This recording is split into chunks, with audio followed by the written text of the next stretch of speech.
1971 সালে ঢাকার রমনা রেসকোর্স ময়দান, বর্তমানে শহীদ উদ্যান, বঙ্গবন্ধুর সাথের মাঠে ঐতিহাসিক ভাষণটি শোনাবো।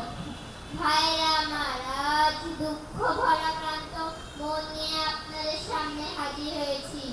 আপনারা সবই জানেন এবং বুঝেন আমরা আমাদের জীবন দিয়ে চেষ্টা করেছি, কিন্তু দুঃখের বিষয় আজ ঢাকা, চট্টগ্রাম, খুলনা, রাজশাহী, রংপুরে আমার ভাইয়ের রক্তে রাজপথ রঞ্জিত হয়েছে।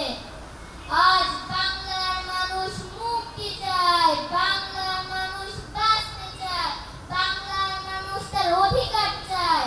কি অন্যায় করেছিলাম নির্বাচনে? বাংলাদেশের মানুষ সম্পূর্ণভাবে আমাকে আওয়ামী লীগকে ভোট দেয়।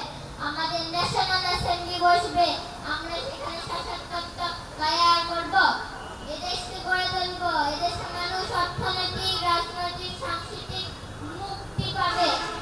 কিন্তু দুঃখের বিষয়, দুঃখের সঙ্গে বলতে হয় 23 বছরের করুণ ইতিহাস, বাংলার অত্যাচারের ইতিহাস, বাংলার মানুষের রক্তের